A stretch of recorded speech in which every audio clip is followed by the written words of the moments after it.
सच्ची बात में आपका एक बार फिर से स्वागत है। आज हम बातचीत कर रहे हैं डॉक्टर हर्षवर्धन से। घोटालों की बात छोड़िए, घोटालों के बेसिस पे आप वोट मांग रहे हैं। मोदी जी का एक ही एजेंडा है, कांग्रेस मुक्त सरकार।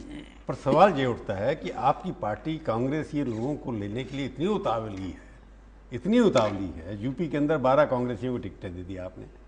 दिल्ली के अंदर आपको अपने कार्यकर्ता जो हैं, नेताओं का अकाल पड़ गया कि बाहर से 3 इंपोर्ट करने पड़े आपको लड़ाने के चुनाव। तो पार्टी का हुआ क्या? दिल्ली के नेता कहाँ गए साहब के सब?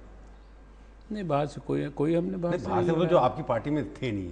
3 आदमी कैंडिडेट जो लड़ रहे हैं, एक तो अभी 2 साल पहले मीनाक्षी बीजेपी में आई हैं। महेंद्र गिरी पता नहीं कहाँ थे, किसी सुना नहीं। मैं तो 40 साल से जानता हूँ आपकी पार्टी। राजनीति के क्षेत्र में एक को आप वहाँ से ले आए, दलित नेता को ले आए। आप एक बात समझिए, तो जब इतना कॉन्फिडेंस अपने ऊपर है तो बाहर के लोगों से इम्पोर्ट करने की देखिए, एक बात समझिए, पार्टी जो है, पार्टी को कंटिन्यूअस ग्रो करना होता है। तो आपका कार्यकर्ता नहीं ग्रो किया दिल्ली में? और ग्रो नहीं, देखिए ऐसा होता है कि पार्टी में नए लोग भी आते हैं, और नए लोग कोई ऐसा नहीं कि ये लोग जो है पार्टी में कल ही आए हैं। पार्टी में बहुत समय से काम कर रहे हैं, उनका एक बैकग्राउंड है, और चुनाव के समय पे सबको कंसिडर करना होता है। कलियाँ मतलब बताइए इनकी, तो तीनों संघ आयु तो नहीं पूछूंगा मैं इनकी जी। भाजपा आयु कितनी है इन तीनों की? नहीं, भाजपा आप तो अध्यक्ष हैं। नहीं, भाजपा आयु का मीनाक्षी लेखी बताइए। मीनाक्षी लेखी काफी समय से भाजपा में काम कर रही है। इसका मतलब ये मान के चाहिए हमारे दिल्ली के राष्ट्रीय नेता अपनी दिल्ली में चुनाव नहीं लड़ते और आप ले आते हैं बाहर के लोगों को।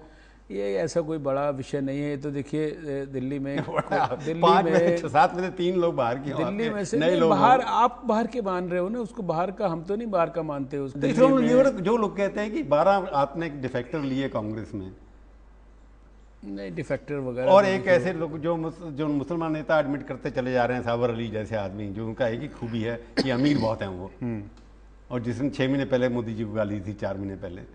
तो इससे आपका कॉन्फिडेंस तो नहीं बनता ना? क्या है? कॉन्फिडेंस की बात नहीं होती। देखिए, पार्टी का एक ग्रोथ का प्रोसेस भी ना, एक प्रक्रिया ऐसी है कि वो भी चलते रहना जरूरी होता है। देखिए, दीनदयाल उपाध्याय जी कहते थे कि राजनीति के क्षेत्र में सफलता उस दिन है जिस दिन आप 100% लोगों को अपने विचार से जोड़ पाएं। दीनदयाल उपाध्याय का नाम ले दिया, अडवाणी के अलावा दूसरे आदमी आप है जो दीनदयाल का नाम लेते हैं। किसी पोस्टर में दीनदयाल का नाम अपनी दिखाई देता है? नहीं, किसी ऐसा नहीं है। आप मेरे कमरे में, मोदी जी को मैंने आज तो बोलते हुए देखा दीनदयाल उपाध्याय का नाम। प्रभु चावला जी, जहाँ पे आप ये इंटरव्यू ले रहे हैं, पीछे मुड़ के देखिए, सामने दीनदयाल उपाध्याय। डॉक्टर हर्षवर्धन इसके अध्यक्ष है, इसलिए ना सामने दीनदयाल उपाध्याय। 165 स्पीचें मैंने मोदी जी की सुनी, उसमें कहीं दीनदयाल उपाध्याय का नाम एक बार भी नहीं आया।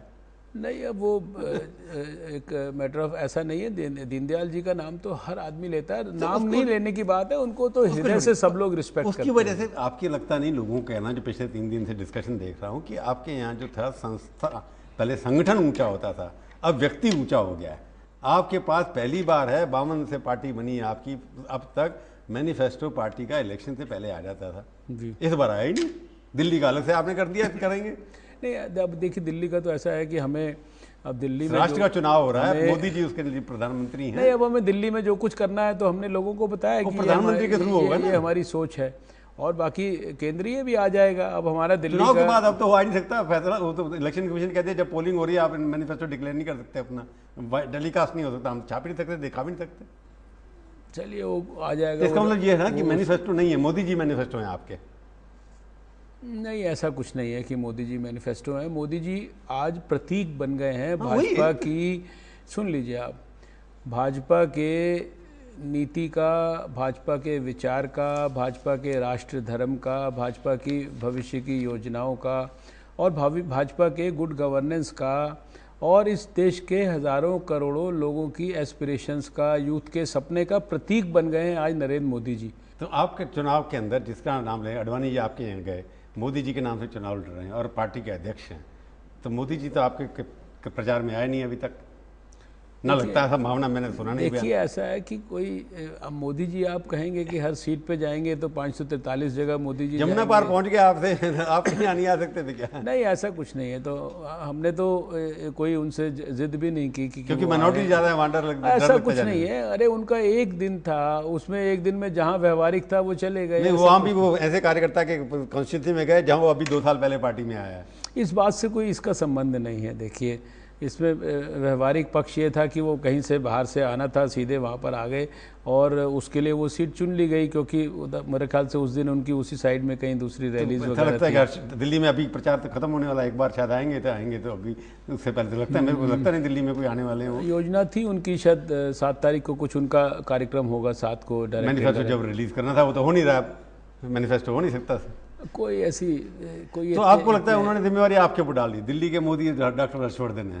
नहीं, दिल्ली के मोदी वाली बात नहीं है, लेकिन नेचुरली जब हम दिल्ली के अध्यक्ष हैं तो जिम्मेदारी तो हमारी है। तो बाकी 30 प्रदेशों में भी हैं, पर वहाँ तो जा रहे हैं हर जगह, एक अरुणाचल जैसे का दो बार जा रहे हैं, जबकि 2 सीटें वहाँ पर हैं।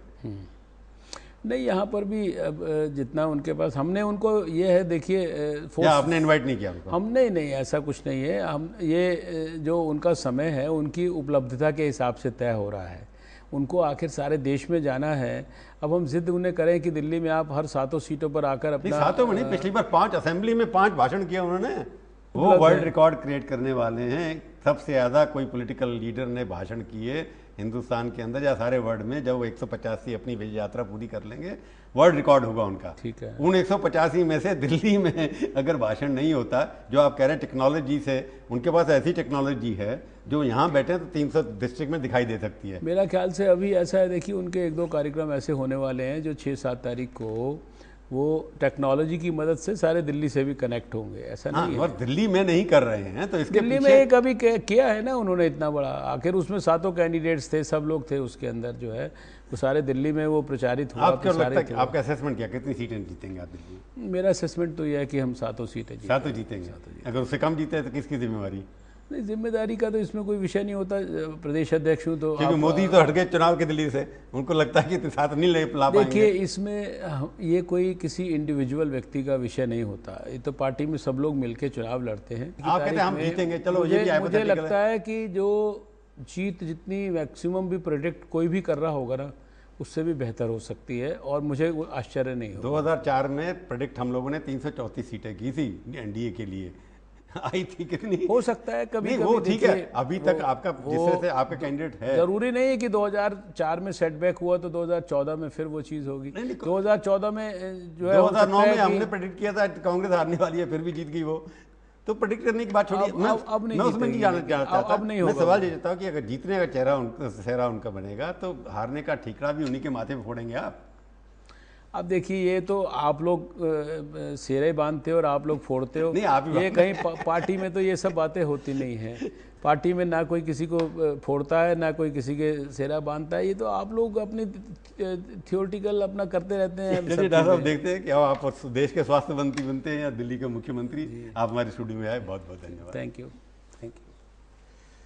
तो ये थी आज की सच्ची बात। सच्ची बात का ये कार्यक्रम आपको कैसा लगा? आप अपनी राय हमें ईमेल के जरिए भी भेज सकते हैं। अगले हफ्ते आएगी बारी किसी और हस्ती की, और उनसे हम करेंगे सच्ची बात, इसी समय इसी चैनल पर। तब तक के लिए प्रभु चावला का नमस्कार।